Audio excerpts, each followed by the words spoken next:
형벌을 면하고 다시 하나님의 은혜를 누릴 방법이 있습니까? 있습니다. 우리는 구속자에 의해 하나님과 화해하게 됩니다. 여호와께서 그에게 상함을 받게 하시기를 원하사 질고를 당하게 하셨은즉 그의 영혼을 속건 제물로 드리기에 이르면 그가 씨를 보게 되며 그의 날은 길 것이요 또 그의 손으로 여호와께서 기뻐하시는 뜻을 성취하리로다. 그가 자기 영혼에 수고한 것을 보고 만족하게 여길 것이라. 나의 의로운 종이 자기 지식으로 많은 사람을 의롭게 하며 또 그들의 죄악을 친히 담당하리로다. 안녕하세요. 오늘 13번째 PAT 교리 강의를 하게 된 초등부 박성대 강도사입니다. 한 주간도 여러가지 일들 가운데서 잘들 지내셨습니까?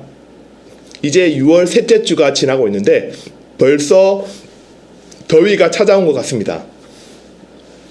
이렇게 코로나의 위험과 더워지는 날씨로 힘든 시간을 보내지만 하나님의 은혜는 변함없다는 사실을 기억하며 오늘 강의를 통해 다시금 은혜 안에 회복되는 시간이 되기를 소망해 봅니다.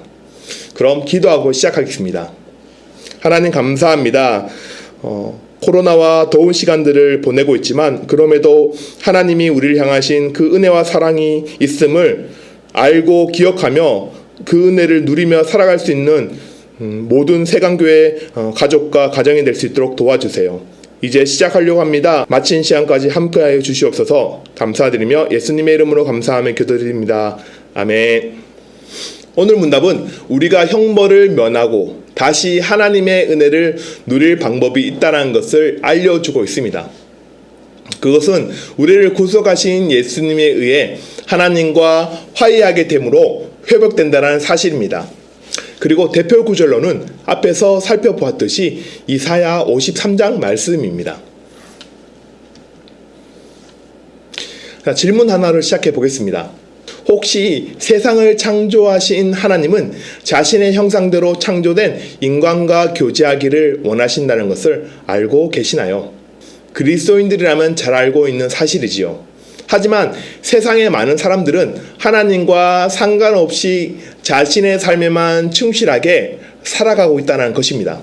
아니, 어쩌면 마지막 날까지도 이렇게 사는 것이 당연한 것처럼 여겨질 수 있습니다. 무엇 때문에 사람들의 삶은 하나님과 상관없는 삶이 되어버린 것일까요?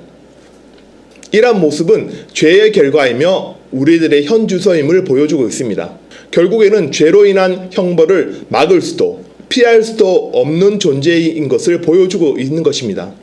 그렇지만 오래도록 인내하시며 자비하신 하나님은 이런 우리를 그냥 두지 않으셨다는 사실입니다. 즉 하나님은 사람들의 자기와의 관계를 회복하여서 사랑과 은혜를 누리길 원하시고 있다는 사실을 말하고 있습니다. 그래서 하나님은 아주 오래전부터 이 위대한 사실을 위해 계획을 준비해 주셨음을 우리에게 알려주고 있습니다. 그래서 이번 문답은 우리 자녀들에게도 스스로가 죄의 심각성을 생각해 보도록 도와주는 것에 있습니다. 그리고 죄로 인해 어긋나 있는 하나님과의 관계를 회복하도록 하는 것입니다. 우리는 이 유일한 방법, 구속자이신 예수님을 통해서만 하나님의 구원 계획과 확신과 소망을 굳건히 하게 될 것입니다. 그래서 우리와 우리 자녀들의 인생에 어떠한 일이 있더라도 오직 은혜의 삶으로 회복하여 결코 실패가 없는 삶을 살아가게 될 수 있기를 소망해 봅니다. 한 가지 상황을 가정해 보면서 시작해 보겠습니다. 어느 날 한 죄수가 자신의 죄로 인해 사형 집행을 기다린 중에 있다고 한번 생각해 보겠습니다. 그런데 그 죄수가 다름 아닌 나라면 어떨까요? 둘도 생각할 필요가 없이 정말 끔찍한 일일 것입니다. 그리고 시간이 되어 처형당하려는 그 순간이 되었는데 그때 다른 누군가가 대신해서 사형을 당한다고 한번 생각해 봅시다. 어떨까요? 만약 그런 일이 있다면 세상 무엇과도 비교할 수 없는 기쁨과 감사가 물밀듯이 밀려올 것입니다. 그런데 실제로 이런 일들이 우리에게 일어났다는 사실입니다. 어떻게요? 그것은 하나님과 연합함으로 살아야 할 존재였지만 죄로 인해 하나님의 심판을 피할 수 없게 되었다는 것을 기억해야 합니다. 즉 어떤 방법을 쓴다고 해도 심판이라는 형벌을 피할 수도 없게 됐다는 것입니다. 하지만 하나님은 우리를 멸망이라는 형벌에 그대로 내버려 두지 않으셨습니다. 다시 말해 하나님은 자신의 은혜를 누릴 방법을 우리에게 마련해 주셨다는 것입니다. 그러니 이제 우리는 그 놀라운 방법이 무엇인지 누리면 된다는 것입니다. 오늘날 사람들은 무슨 일을 하든지 따라오는 결과에 대해서 스스로 책임을 져야 하는 세상에 살고 있습니다. 그 결과가 좋든지 나쁘든지 간에 피해갈 수도 미룰 수도 없다는 것입니다. 이처럼 우리의 죄의 문제도 같습니다. 성경은 구약시대를 통해 죄의 문제가 얼마나 심각한지 그리고 무서운지 잘 보여주고 있습니다. 누군가 하나님 앞에 죄를 지었다면 그는 반드시 희생 제물을 드려 죄의 문제를 해결해야만 그 죄로부터 자유로울 수 있었습니다. 그러니 죄를 지을 때마다 드리는 삶이란 결코 쉽지 않았습니다. 다시 말해 그 당시의 삶의 중심에 희생 제사가 없이는 이야기할 수 없었습니다. 하지만 오늘날도 다를 바 없습니다. 사람들은 많은 돈과 시간, 힘을 들여 자신이 지은 죄를 해결하기 위해 노력하고 있지만 완전한 해결책은 될 수가 없다는 것입니다. 이렇게 하나님은 이 문제를 해결하기 위한 메시아를 약속하셨고 그래서 사람들도 이 약속을 이루어지기를 고대하며 메시아를 간절히 기다렸던 것입니다. 이런 배경을 이해하며 이사야 53장을 자세하게 읽어보면 좋겠습니다. 자, 53장은 무엇을 보여주고 있나요? 메시아로 오신 예수님이 당하게 될 십자가의 고난과 고통에 대해 자세하게 기록하고 있습니다. 참고로 이사야는 예수님이 태어나기 전 수백 년 전에 이 상황을 기록하고 있다는 것입니다. 정말 놀랍지 않을 수 없습니다. 이 말은 하나님이 구원의 큰 틀 안에서 누군가를 필요하니까 갑자기 즉흥적으로 예수님을 희생케 하신 것이 아니라는 사실입니다. 즉 오랜 시간 하나님은 한치의 오차도 없는 구원 계획을 위해 차근차근 준비해 오셨다는 것입니다. 그럼 하나님은 왜 예수님을 통해 방법을 준비하셨던 것일까요? 다른 대안은 없었던 것일까요? 공의 하나님은 자신의 죄로 인한 심판을 만족시키기 위해서는 죄 없는 사람이 필요했던 것입니다. 그러기 위해서는 하나님의 아들로서 완전하고 흠없는 조건에 맞는 유일한 한 분 예수님이 필요하셨던 것입니다. 그는 완전한 하나님이자 완전한 사람이셨기 때문에 다른 대안이 없으셨던 것입니다. 오직 예수님의 죽음만이 우리의 형벌을 면하고 다시 하나님의 은혜를 누릴 유일한 방법이 되었기 때문입니다. 이 얼마나 놀라운 일입니까? 우리는 단지 이 사실을 믿음으로 받아들이며 되는 것입니다. 그럴 때 과거와 현재, 미래의 모든 죄는 해결이 가능해진다는 사실입니다. 이렇게 오늘 이 문답은 아무런 대가 없이 하나님이 은혜를 베푸신 것과 동시에 하나님의 공의가 완벽하게 충족되었음을 우리에게 보여주고 있습니다. 그럼 우리에게 무엇이 요구될까요? 그냥 아는 것으로 끝나면 안 된다는 것입니다. 죄에 대해 내리신 저주의 무게는 생각보다 가벼운 것이 아니었습니다.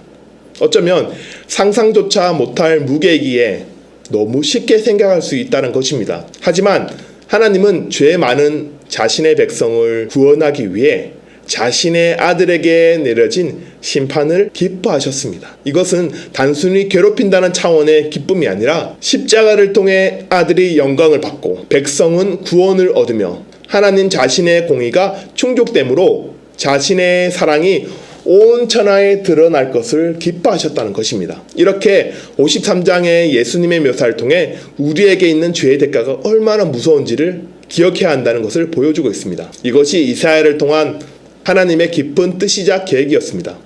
끝으로 구원은 믿는 자들에게 주신 은혜라는 사실을 기억할 필요가 있습니다.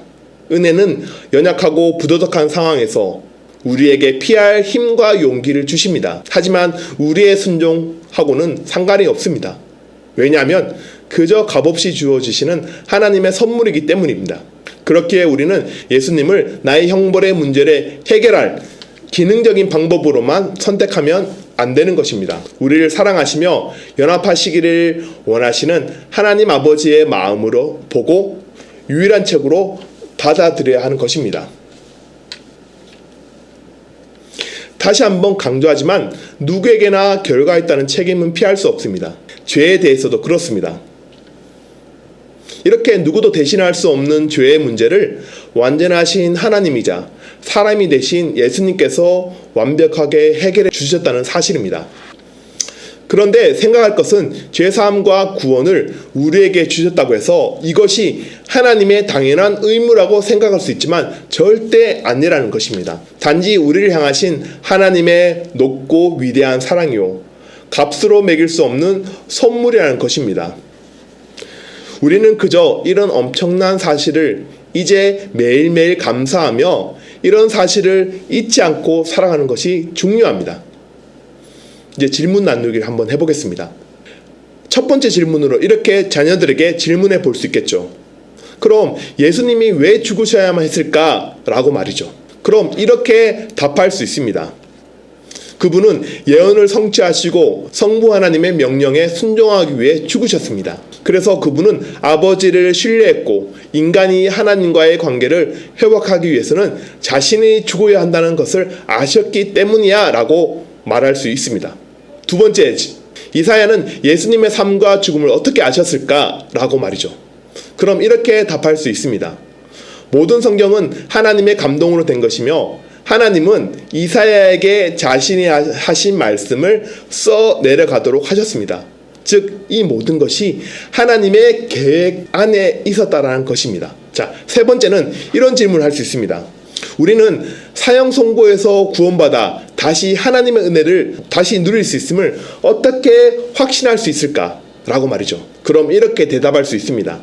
로마서 8장 35절에서 39절에 나와 있듯이 사도 바울의 고백처럼 그 어떤 피조물 또는 권세자라도 우리에게 허락하신 하나님의 은혜와 사랑에서 끊을 수가 없습니다 라고 대답할 수 있습니다. 그리고 마지막으로 이렇게 질문할 수 있겠죠. 만약 그리스도인이 아닌 친구들에게 이 사실을 말해야 한다면 어떻게 설명할 수 있을까 말이죠. 그럼 이렇게 대답할 수 있도록 알려주세요. 우리 인간은 스스로를 구원에 이를 힘도 능력도 없단다.